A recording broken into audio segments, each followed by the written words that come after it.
Who doesn't like San Diego? Exactly. It's gorgeous. We just saw a crazy trailer for the rest of season 2. So can you tease for us about the rest of the season 2 finale, where the season's going to be like 4 episodes? Well, I will say Matt directed the last 2 episodes, and they're probably some of the biggest episodes we've ever done in terms of scope on the show. It's like a $200 million movie. It's mind-blowingly huge. Don't want to give away any of that stuff because I feel like that's not so fun. I will say for book fans, if you've read City of Glass, you're going to be super happy and you're going to be thrilled and you're on the ride. It'll be very similar to what you read in the book, with of course the spin that we always do, so it won't be exactly what you expect. It's cool. I'm excited. So obviously, the show comes from books. So how do you juggle the book fans and the show fans and to deliver a show that they both enjoy? Well, I kind of answered that a little bit. You guys at the panel? Yes. I talked about that a little bit at the panel. I was saying, we don't necessarily take the books and boil them down chapter by chapter, but it's really important to us because they're so great and we love them and the fans love them that they're infused into every frame of the film. But they might come out in a form or a shape, or some of the characters might be a little bit different, or some of the names may be changed, Dr. Jameson or something like that. But you'll see some fun stuff, I think, especially as we go forward, where if you're a big fan of the book, you'll recognize, oh, that was something in the book, but it's kind of in its new form. So we think that's really fun and for the viewer. In any adaptation, there's going to be some moving, and there's a limit to how much time we have to tell an episode. Right? So we have 42 minutes every week, and these guys write these beautiful scripts, and then as it sort of moves and takes shape, some things change, but we like to surprise people while still respecting the source material. So there is an honor, and we are honor bound to the books, but we are also committed to telling the best stories. So sometimes there's going to be deviations, but always at the epicenter of it. I think Sebastian's a good example of that. In terms of a character that people loved in the book, we kind of made him. I wouldn't say our own. That sounds obnoxious, but we made him unique and a little different than the show, and gave him a backstory that doesn't change who he was in the books, but at least gives him a little bit more texture than maybe you felt in the book, and that was because it was a television show. Will Tudor is amazing, and we came up with some ideas. Yeah, the layers of it, what may be a chapter in the book could be multiple episodes. You know what I mean? So that we have the ability to layer in like an onion, more and more layers to make it satisfying to fans, but also giving them new information that feels consistent with the evolution of the character. Will we see any closure between the relationships that are kind of going on right now between Clary or Jace or Clary and Simon? Define closure. Yeah. I don't think we'll ever see closure with, define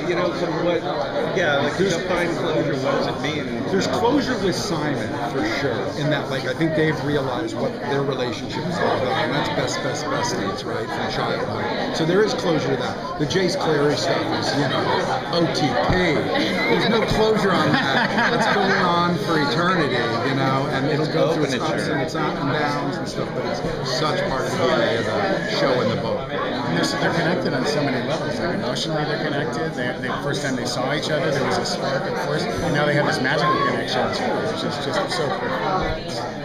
It's really interesting to see them sort of weave the circuitous route. It's not easy. Most relationships aren't. It's difficult.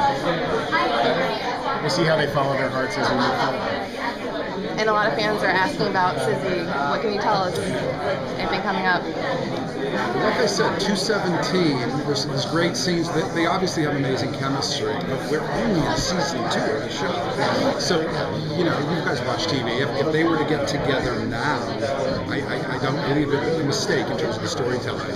If you've read the books, that's the down relationship that, you're yearning for. Once we do it, people would be happy for a couple episodes, and then they'd start to get restless. But it's not like we're avoiding it, it's there. You'll see Monday night, I'm so proud of that episode, and there are moments between the two that are beautiful, powerful, and you can tell they love each other, but not in that way yet.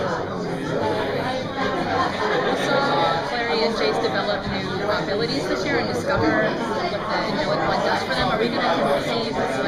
continue to explore that? Are there things that we don't know about yet in the angelic blood?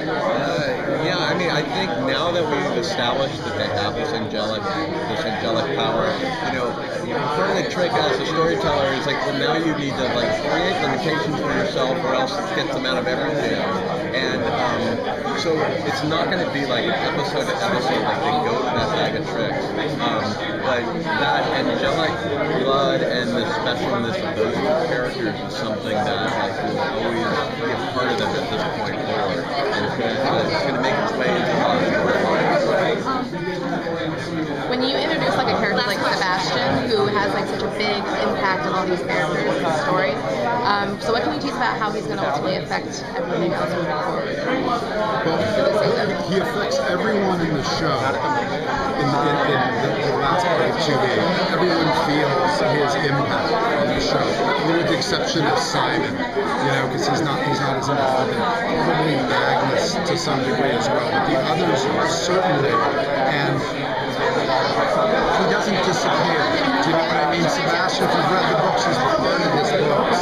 So we do a really cool thing, and I won't give it away, but he'll stay in the minds of these characters beyond season 2B, because you don't introduce someone like that who messes with them so much and betrays them and questions their sense of like justice and their sense of trusting themselves has failed. Like, is he let this guy in? How could she do that? And Clary looked at it, they were all calm. So they're all feeling stung by it. And if you're a Shadowhunter and you feel stung, it means you go out and you kick ass and you make up for it and you seek vengeance and justice. So it's cool. They're not people that lie over and they say, oh, Sebastian, you know, they're gonna make him pay for it.